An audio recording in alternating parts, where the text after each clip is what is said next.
Hey everyone. Ever feel like there's got to be more to life than just chasing paychecks? Mm-hmm. Today we're diving into Ken Honda's True Wealth. See if maybe we can uncover what that more might be. Okay. And get this, it's not your typical dry finance book. Right. It's a story about this guy, Key. Okay. And he inherits letters instead of a fortune from his, get this, millionaire grandpa. Wow. Talk about a plot twist, right? Yeah, it's a really brilliant setup by Honda. We meet Key expecting one of those rags to riches tales. Yeah. But instead of riches he's gifted with something way more valuable. Okay. Wisdom. I like it. These letters that he gets from his grandfather, they become his guide, Okay. leading him and us as readers to really question what wealth truly means, Okay, so first letter in. Yeah. Key stumbles upon this concept, this idea of synchronicity. Now, I don't know about you, but I've always kind of brushed those off. Coincidences. Yeah. But Honda, he makes you rethink that whole randomness. Yeah. It's not just mystical woo-woo stuff. Right, yeah. Honda grounds it in real life with an example from Key's grandfather's life. Okay. Imagine this. So he keeps seeing this word, Shanghai. Shanghai, popping up everywhere. Okay. Newspapers, conversations, he even sees it in graffiti. Wow. And it turns out all of these random encounters, they're breadcrumbs, Okay. leading him to this this life-changing opportunity in, you guessed it, Shanghai. Okay, that's kind of spooky. But it also makes you wonder, are we missing these messages? Is the universe sending us these signs? Mm-hmm. Maybe that wrong turn that leads us to that amazing bakery. Yeah. Right. That's not just luck. Maybe it's a nudge in the right direction. Exactly. That's what Honda wants us to consider. What if we treated these synchronicities like signposts, right? Okay. Instead of just dismissing them, what if we paused and we asked, what is this coincidence trying to tell me? Right. What action might this be nudging me towards? So instead of just letting life happen to us, we become active participants. Yes. Noticing these little nudges. Yes. And maybe even, making decisions based on them. Yes. Which kind of conveniently leads us to the next big takeaway. The power of decisions themselves. Yes. And Honda, he doesn't just tell us to be decisive, He gives us this really cool analogy to help us understand. So imagine life is this giant electrical circuit, okay? Okay. And making a decision, it's like flipping a switch. Okay. Instantly activating the flow of energy towards the future that we want to create. Wait, so by not deciding, by sitting on the fence, we're basically cutting off the power to our own dreams. Precisely. Indecision, it creates stagnation.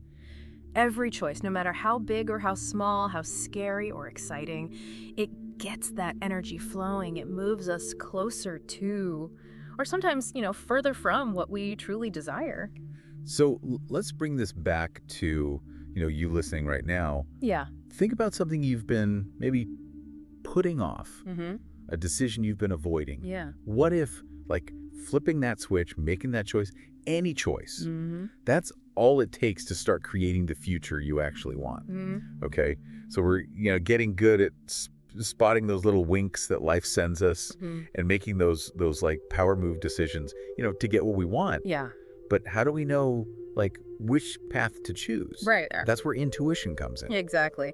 Honda, he dives deep into this whole idea of intuition, but not in a mystical way. Right, It's yeah. not, Mm-hmm. he describes it as this deep well of inner knowing that we all have access to. Yeah. It's this wave of information that goes beyond just our everyday thoughts, It's like that feeling you get, that gut feeling. Yes. That just says yes or no before you even really think about it. Hmm. Before your brain can even catch up. Exactly. And Honda believes that we've all, at some point, we've ignored that voice Oh yeah. and regretted it. Totally. Think about a time that you maybe accepted a job offer, even though something felt a little off, or you stayed in a relationship when deep down you knew it wasn't right. Been there. Yeah. But Honda, he doesn't just tell us to trust your gut, Mhm. He gives us he takes it a step further with this distinction he makes between Right. reluctant action and positive action.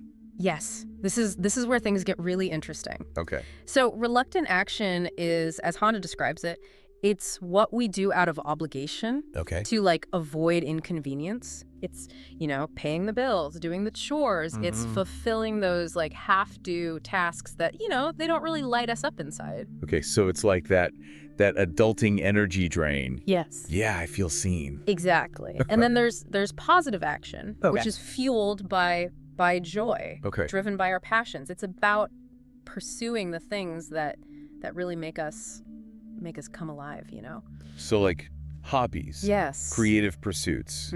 Spending time with people you love, like whatever it is that makes you happy. Exactly. And Honda, he challenges us. He says, like, ask yourself, are we spending enough time? Like, are we making space for that positive action? Okay. Are we nurturing those passions, even in the midst of, all the daily grind and all the adulting and stuff? And this is what I think is so cool, because he links this idea of passion Yes. to our ability to create true wealth. Yes. He says, like, it's not about chasing money. It's about like identifying and using your gift, Your unique gifts. to make other people happy. Exactly. He believes that sustainable wealth, it comes from creating something so valuable, so enriching that other people, they're just naturally drawn to it. Okay, I like it.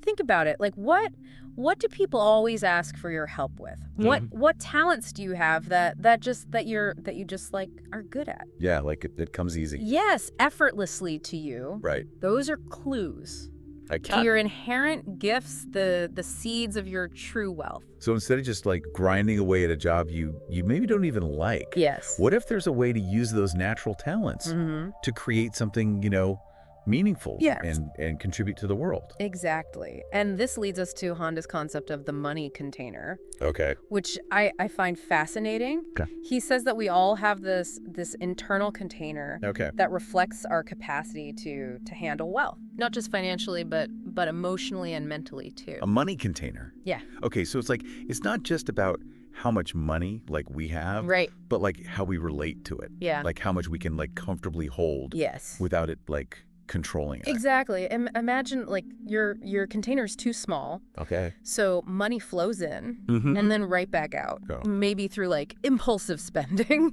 Right. or making bad financial decisions. Okay. But then on the other hand, a container that's like too big, Mhm. that can feel really heavy. Yeah. It can lead to fear, maybe like hoarding your money. Right. Or just constantly chasing more and more, never feeling like content. Wow, that's such a powerful like Yeah. image. Yeah. It's like, what's the point of having all this wealth if Right. you're too afraid to like even enjoy it, Exactly. or let it like flow back out into the world, Yeah. Yes. Honda, he reminds us that while money is like definitely part of it, true wealth, it's really about like living a fulfilling life.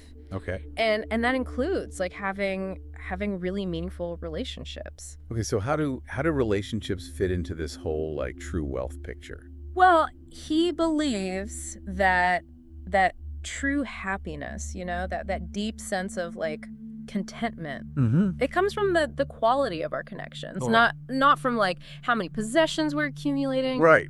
He makes this distinction between like just being around people and having these like genuine supportive relationships. That's such a good point. Like we've all had those interactions, that are kind of like surface level, right? And they just kind of leave you feeling like blah. But then there were those like, those deep connections that make life like richer, Yes, absolutely.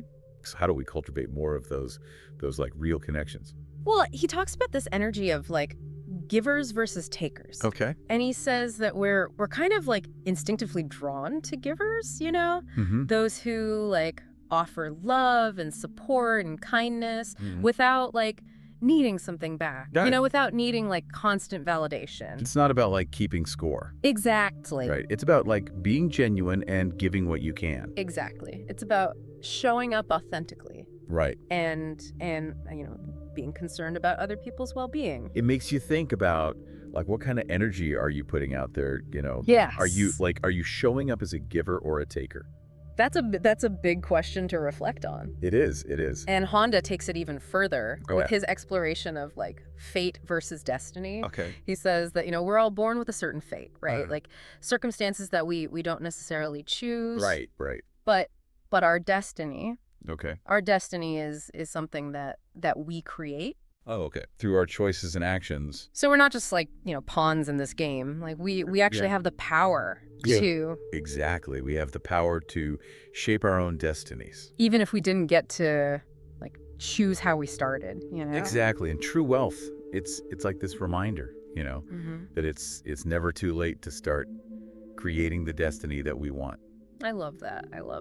It's about recognizing that true wealth, it's not about our bank accounts. Mm-hmm. It's not about the money. It's about the richness of our experiences, the depth of our relationships, and the impact that we have on the world around us, As we're, kind of wrapping up our deep dive here into Ken Honda's True Wealth, he leaves us with this really thought-provoking question. He says, what small act of giving or positive action can you take today to create like a ripple effect of happiness and abundance in your own life, but also in the lives of other people? It's beautiful. It is. It's a beautiful invitation, like to step into our power, Yes. to use those gifts and to approach life with an open heart. Yes. And a giving spirit. Beautifully said. Remember, true wealth, it's not about the destination. It's about the journey. Right. A process. It's a way of being. And that's something is. we get to choose, like,